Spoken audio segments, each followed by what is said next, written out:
Joseph Bornstein was born on February 21st, 1924. He grew up in Hamburg, Germany. For all of his childhood, he grew up like any normal German boy would.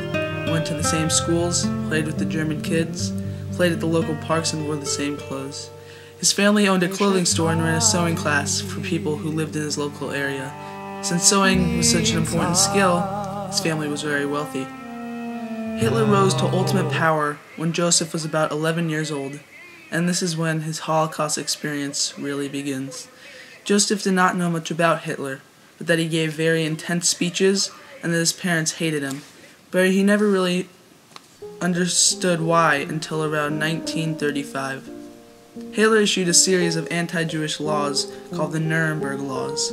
These laws were aimed at greatly reducing the economic, legal, and social rights of Jewish individuals, and since Hitler rose to power during a time of crisis, people are going to follow him. Although only 11, he would be mocked by Aryan men, called a dirty Jew, a Jesus killer, and many other names that sent him home every day feeling disgusted about being a Jew.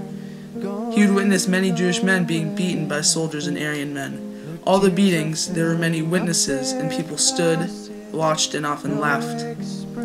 Then Joseph was realizing he wasn't being allowed to go into certain stores or areas he used to go to. He would see signs like "No Jews Allowed" or "No Dogs or Jews." Then he had to wear this Jewish symbol, which was a patch of a yellow Jewish star to show that he was a Jewish boy.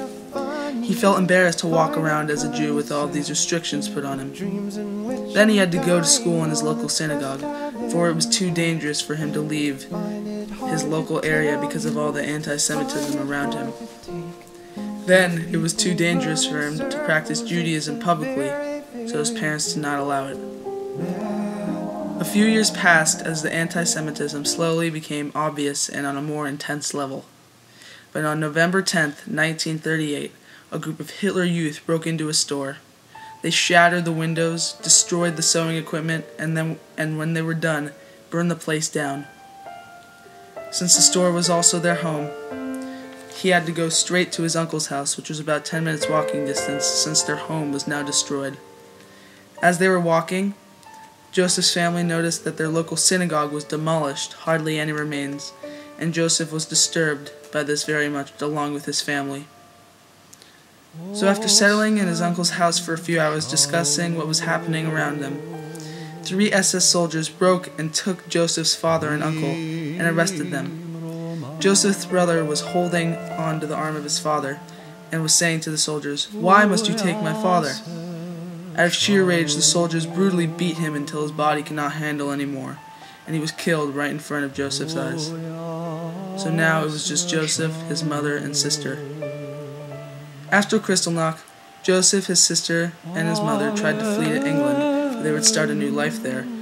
But they had no money, clothes, and had a great fear for their lives. The only thing they could think of was going to Achim Flencher's house, a German friend who owned a bakery. But Joseph and his family were hesitant because he was a German. But they had no choice. They had to try to ask for help. When they went to his home, he welcomed them with open arms, providing them with food, a place to sleep, and busboy jobs at his bakery.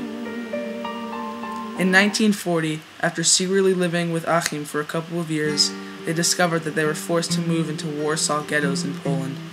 They read an article in the German paper that said this ghetto would include ideal living conditions for Jews that will be open to the rest of the city, and an apartment with a kitchen and dining room for each family within the ghetto. Joseph and his family packed their belongings and bid farewell to their extremely generous and courageous German friend, Achim Flencher. So Joseph and his family were sent to the ghettos. There were supposed to be 400,000 people crammed into a 2.5 square mile location. They arrived at their 8-foot by 8-foot one-room apartment, and all they saw was mold, dirt, dust, a closet for food, and a stove which was obviously broken. Although these were horrible conditions, the Bornsteins sucked it up because they had no choice, and they tried to settle into their quote-unquote new apartment. Joseph started selling newspapers on the street within the ghetto, and occasionally stole food from the fruit stand right next to him for his family to survive.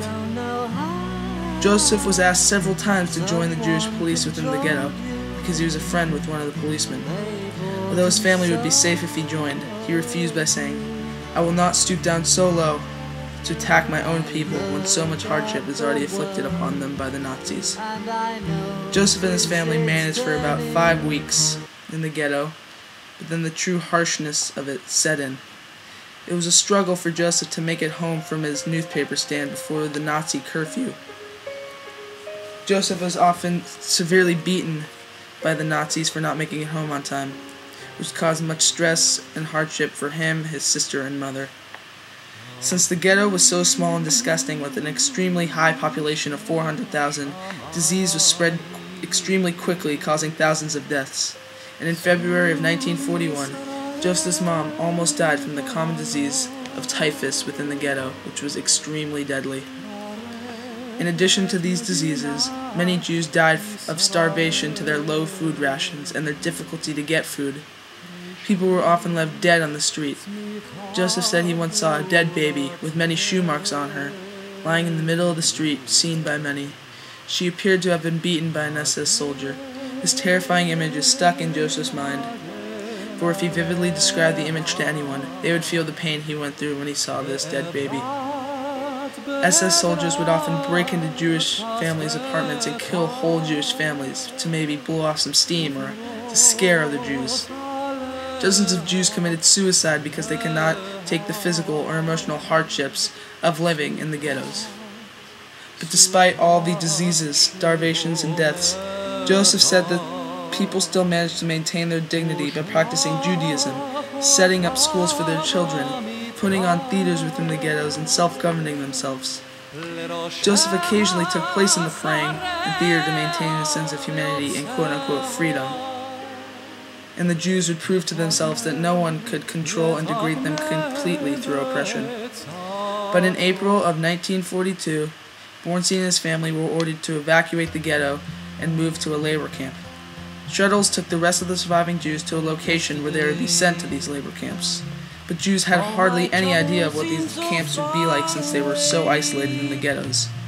So Joseph, his mother, and sister arrived at the transports to the camps, and they saw a sign that said, "Boys on the left and girls on the right." Out of all the hardships put on him, Joseph, this was the worst one for Joseph. But Joseph did not know what to do. He originally went with his mother and sister to the women's side, but an SS soldier pried Joseph's hands off of his mother's arm. Joseph said that it was the same as dangling at the top of a building and then having someone step on your hands to let go. Joseph was vulnerable without his family, had no idea what lied ahead. He actually realized that this would probably be the last time he would ever hold his mother's arm, and he couldn't handle it. He sobbed at the fact that he was on his own. One could not understand the mental trauma of being taken away from your mother forever, at any age. It was a long and grueling ride to these labor camps. Jews were stuffed into shuttle cars where everyone was right next to each other. Not even enough room for one person to sit down. It was bitter cold when he arrived at the camp. He asked the man beside him, "Where are we?" The man replied, "Majnadek camp." But Joseph had no idea where this was. But before he could ask the man any more questions, 4 SS soldiers showed up and ordered all the Jews to take off all their clothes and put on these striped uniforms, which looked like worn-down pajamas. They did not provide much warmth, for many died within minutes from the bitter cold.